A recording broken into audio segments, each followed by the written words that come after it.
Asy-Sya'bi rahimahullah ta'ala itu ulama besar sekali, Amir bin Syarahil.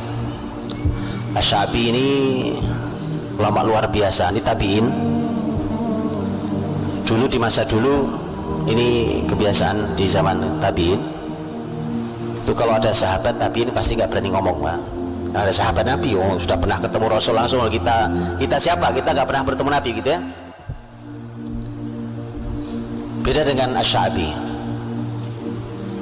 Ada banyak sahabat, tapi Asy-Sya'bi itu punya majelis ilmu sendiri. Saking kokohnya ilmu Asy-Sya'bi. Asy-Sya'bi begitu kuat ilmunya. Asy-Sya'bi itu ulama yang ahli di berbagai bidang ilmu. Saya tunjukkan keahlian beliau. Saya tunjukkan untuk melihat keahlian ilmu beliau ditunjukkan dengan ilmu yang beliau tidak ahli. Karena beliau mengatakan ilmu yang saya tidak terlalu fokus, saya nggak konsentrasi lah belajarnya, karena saya bukan kesana kesenangan saya, yaitu ilmu syair. Jadi ilmu syair itu termasuk ilmu yang beliau tidak fokus. Jadi beliau bilang kalau syair saya nggak terlalu. Tapi kata beliau, kalau Anda mau, akan saya bacakan syair sebulan penuh lamanya tanpa saya mengulang satu bait pun. Sebulan penuh saya bacakan syair tanpa saya ulang. Itu ilmu yang dia tidak ahli. Karenanya membuat kagum masyarakat luar biasa. Begitu kagum itu akhirnya orang nanya, bagaimana sih Anda kok bisa nyampe derajat ilmu seperti ini, itu bagaimana caranya? Asy-Sya'bi ternyata memberikan resep, Pak. Dikasih resepnya. Ini resep bagaimana biar hasil pendidikan itu seperti Asy-Sya'bi. Kata Asy-Sya'bi rahimahullah ta'ala, kata beliau, binafil i'timad wassayri fil bilad wasabrin kasabril jamad wa bukurin kabukuril ghurab.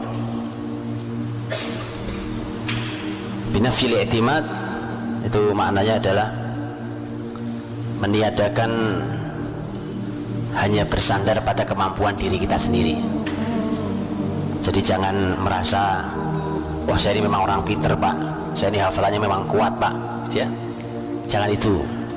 Karena untuk orang berilmu itu tidak cukup. Berapa banyak orang hafalannya kuat ya, tapi tidak punya ilmu yang cukup. Karenanya jangan bersandar pada kemampuan diri sendiri. Maksudnya minta tolong sama Allah, biar dimudahkan Allah. Biar dimudahkan Allah. Sahabat yang meriwayatkan hadis paling banyak Abu Hurairah radhiyallahu anhu. Abu Hurairah 5374 riwayat hadis dari Abu Hurairah, jalur Abu Hurairah. Abu Hurairah itu kan bukan orang yang hafalannya kuat aslinya, tapi kenapa dia menjadi perawi hadis terbanyak 5374? Ada di antara kita yang hafal 5000 hadis? 55 deh, 5 bukan 5000, 5. Ngambil angka depannya saja 5, kan 5, 3, 7, 4, 5 saja.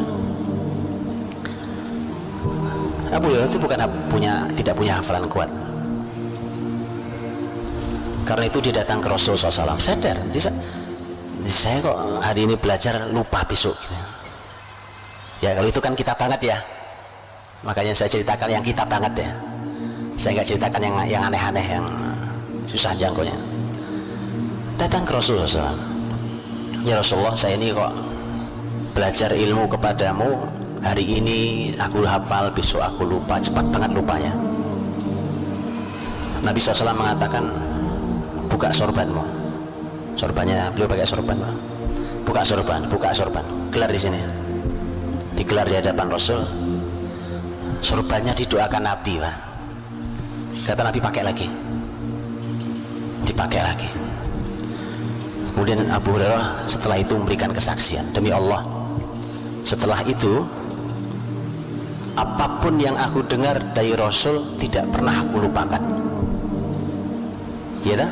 Itu hebatnya, Pak. Jadi jangan bersandar dengan kemampuan diri sendiri, terbatas kemampuan kita itu. Binafil i'timad, bersandar pada Allah SWT. Minta doanya orang soleh, apalagi guru, terutama minta doanya guru. Lah guru kok dicaci maki, guru kok dibully, gimana ceritanya generasi mau kokoh? Gimana? Guru itu masya Allah diminta barokahnya. Dan begitulah para sahabat dan antar sahabat, begitulah sahabat dan tabiin. Bagaimana murid dengan guru berinteraksi, jadi meminta doanya, meminta barokahnya, ya. Subhanallah. Binafil i'timad wasayri fil bilad, kata Syabi. Kunci kedua itu Anda harus keliling negeri, keliling negeri-negeri. Belajar dengan keliling negeri-negeri itu hanya generasi kokoh yang bisa, Pak. Hanya generasi kuat saja yang punya kesabaran itu. Di mana ada ahli ilmu didatangi, duduk belajar di sana. Imam Syafi'i itu kan berangkat 500 kilo dari Mekah ke Madinah di usia masih cukup kecil. Dia dengan kesabaran 500 kilo perjalanan itu. 500 kilo itu dari sini kemana? Jogja. Boleh kita coba naik kuda, ya kan?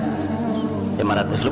Ini supaya kita tahu, merasakan sekokoh apa sih kita. Oh, kita mobil AC, pesawat asing, malas belajarnya. Apa ini generasi ini? Atau melihat itu, subhanallah, naik kuda, naik unta 500 kilo karena pusat ilmu saat itu ada di Madinah. Salah satunya di Imam Malik, Imam Darul Hijrah. Sampai di sana minta belajar ke beliau. Begitu diterima jadi murid, karena awalnya nggak diterima jadi murid sebenarnya, karena Imam Malik itu termasuk yang tidak menerima murid kecil. Beliau termasuk yang tidak mau menerima murid kecil. Beliau punya alasan sendiri untuk hal itu. Tapi begitu ketemu Syafi'i kecil, bilang, inni ra'aitu nuran fi qalbik fala tudfi'hu bi ma'siyatillah. Aku lihat ada cahaya di hatimu, nak. Sakti sekali ya, Pak. Belum bisa ngelihat cahaya di hati kan sakti bener itu. Tapi memang begitu, dalam Islam tuh guru begitu, sampai harus bisa melihat cahaya ada atau tidak di hati muridnya. Itu baru guru yang bener. Betul kan, Pak, ini, Pak? Bisa, Pak? Bisa. Lihat gini aja tahu. Oh, ini kosong, oh, ini nggak ada isinya, oh, ini hebat sekali, kelihatan, Pak. Lihat, belum ngomong, pertemuan pertama kok ngelamar jadi murid. Aku lihat ada cahaya di hatimu. Gimana caranya? Nah, itu lain cerita kita bicara ya. Aku lihat ada cahaya di hatimu, maka jangan kau padamkan dengan maksiat pada Allah. Pesan pertama kali itu. Imam Syafi'i belajar pada Imam Malik, tidak meninggalkan Madinah kecuali setelah Imam Malik meninggal. Kokoh sekali, Pak. Duduk berlama-lama di majelis ilmu, di mana kebaikan di sana didatangi, keliling, habis itu keliling lagi nanti negeri-negeri lain, keliling. Begitu, Pak. Jadi Bapak Ibu tahu sekarang salah satu penyebab kenapa generasi tidak kokoh, bapak ibunya. Anaknya mau nyantri, ya Allah, mau nyantri loh, Pak. Enggak, bukan mau mati, mau nyantri. Dipegangi buntutnya, ditangisi tiap hari, Pak. Nangis boleh, bukan nggak boleh. Namanya orang tua rindu, ya kan? Boleh, Pak. Nangis aja nggak apa-apa, nangis aja yang sering, nggak masalah. Cuma masalah lepas dia. Bismillah, berangkat, nak. Nggak apa-apa. Ibu bapak nangis itu urusan biasa, nggak apa-apa. Berangkat. Bismillah, tuntut ilmu. Begitu. Bukan cuma dikekepi di rumah gitu. Jadi Bapak Ibu tahu, tidak kokohnya generasi penyebabnya kita. Lepas dia, bismillah, pergi, nak. Syafi'i kecil umur berapa saat itu? Masih kecil, Pak. Karena Syafi'i kecil itu baru bertemu Imam Malik setelah dia menghafal kitab Muwatta. Syafi'i menghafal Muwatta umur 10 tahun. Muwatta itu 7.000 riwayat hadis. Gitu, Pak. Ini kita si kokoh nih namanya, ya kan? Dikasih ini hafal nih, hadis hafal gitu. Asy-Sya'bi memberikan resep keliling, as-sayr fil bilad, keliling negeri-negeri. Kalau mau punya ilmu kokoh seperti saya, kata Asy-Sya'bi. Wasabrin kasabril jamad. Kunci ketiga Sya'bi, yang sabar seperti sabarnya benda mati. Ini kalimatnya luar biasa, Pak. Ini benda mati nih, meja nih. Kalau saya tidur di meja ini, Pak, saya duduk di atas kursi ini, yang bosan kursi apa saya? Saya yang bosan, Pak. Benda mati tidak pernah mengeluh bosan, tidak mengeluh capek. Ya begini aja tuh kursi saya duduki, mau ngapain bosan saya, Pak? Yang capek saya. Kata Asy-Sya'bi, yang sabar, sabr kasabril jamad. Yang sabar itu sabarnya benda mati. Itu luar biasa kalau punya anak kayak gitu tuh, Pak. Sabar. Yang membuat tidak sabar juga kita yang ngajari, Pak. Makanya lihat bagaimana hasilnya Asy-Sya'bi rahimahullah. Keempat, Asy-Sya'bi mengatakan wa bukur ka bukuril ghurab. Kata bukur itu artinya pagi-pagi sekali, pagi-pagi sekali. Bisa maknanya memang waktu pagi sekali, atau maknanya adalah cepat cekatan. Ka bukuril ghurab, seperti elang, burung elang yang cekatan, cepat. Kalau bahasa kita jangan lelet, kelemar lambat, nah cepat, cekatan. Itu, subhanallah. Ini saya gambarkan dulu tentang generasi kokoh di zaman Islam, coba. Jadi ihris ala ma yanfa'u, bersemangatlah pada semua yang memberikan manfaat bagimu. Di mana ada manfaat, datangi manfaat itu untuk dunia akhirat kita. Jangan pernah bermalas-malasan. Untuk bisa semua itu, kata Nabi, wasta'in billah, minta tolong sama Allah. Namanya manusia, Pak, kadang ketemu malasnya. Nabi juga berkata itu, Nabi juga menyampaikan itu. Karena setiap manusia ini ada sisi fatrohnya. Fatroh itu sisi futur, kadang-kadang lagi malas. Makanya wasta'in billah, minta tolong sama Allah. Wala ta'jaz, dan jangan lemah. Kamunya jangan lemah, tapi minta tolong pada Allah biar dikasih kekuatan. Nah, yang membuat kita lemah, lihat, Pak, adalah, lihat kalimat setelahnya, wala taqul law anni fa'altu kadza lakana kadza wa kadza. Jangan kamu berkata, andai aku begini maka pasti aku juga begini dan begini. Cuma ngayal aja kerjaannya. Itu generasi lemah. Cuma berhayal, coba kemarin saya jadi ambil, coba saya andai. Itu generasi lemah, itu yang membuat kita lemah, Pak. Kalau sudah kejadian lewat, sudah lewat, kan itu keputusan sudah kita ambil. Jadi generasi kokoh itu, Pak, diajari untuk berani memutuskan sekaligus berani mengambil risikonya, tentu dengan ilmu. Tadi umpamanya kita hari ini punya pilihan terhadap sesuatu, saya ambil apa enggak, saya ambil apa enggak, ragu. Orang ragu terus, memelihara keraguan terus, itu bahayanya akan bisa masuk kepada tingkat yang lebih buruk, yaitu waswas. Dan Nabi menyebut al-waswasatu minasyaiton.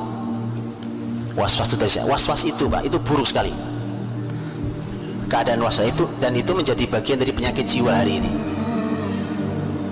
Orang punya sifat waswas karena memang kebiasaan memelihara keraguan dalam dirinya. Tidak ada keputusan yang clear, yang putus, cut, putus. Orang beriman diajari itu. Mau melangkah kaidahnya jelas. Nabi mengatakan da'ma yaribuka ila ma la yaribu. Kata Nabi, tinggalkan apa yang membuatmu ragu kepada yang tidak membuatmu ragu. Umpamanya kita mau ambil, saya ambil nggak ya? Saya ambil nggak ya? Jadi nggak ya? Jadi nggak ya? Oke? Jangan lama-lama, Pak. Keputusan jangan lama-lama. Itu mengapa Allah bekali kita juga dengan istikharah. Minta Allah yang memilihkan karena kita tidak tahu masa depan kita. Jangan lama-lama, Pak. Nanti jangan-jangan ini masalah udah lewat tapi nggak ada keputusan ya. Semua serba tidak jelas keputusannya. Udah sidang berkepanjangan, ujungnya nggak ada keputusan. Ini apa ini Pak? Para pemimpin ragu Pak. Saya lihat itu. Jangan, kata Nabi, kamu ragu jangan diambil.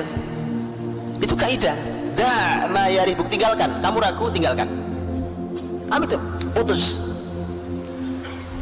Kadang-kadang keputusan kita Pak, kadang-kadang keputusan kita kan keputusan yang begitu kita nggak jadi ambil ternyata itu luar biasa, nyesel kita ujungnya Pak. Iya tuh kan, coba kemarin saya ambil, itu nggak boleh. Kata Nabi jangan berkata itu. Andai kemarin jadi saya ambil, itu kan wah Pak, itu kata andai itu Pak, itu dipelihara, dikenang bisa sampai sekian puluh tahun ke depan loh. Iya Pak, sekian puluh tahun ke depan ketemu temennya ngomong lagi, itu tuh yang proyek itu sebenarnya jatah saya sebenarnya itu kan gak kejadian Pak. Sudahlah, itu bukan generasi kokoh tuh, sudah cukup. Sudah itu cut, selesai. Walakin qul qaddarallah wa ma syaa fa'al. Sudah cukup. Jadi orang tuh kalau mau kuat memang sandarnya pada Allah. Makanya begitu peristiwa seperti ini yang disarankan, diperintahkan adalah tapi katakan ini sudah Allah takdirkan. Dah, ini udah keputusan Allah. Apa yang Allah kehendaki pasti terjadi. Cukup, sudah cukup Pak. Gak ada masalah. Biasa keputusan hidup kan begitu.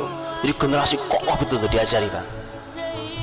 Jadi jangan biasa membuat generasi ini ragu Pak.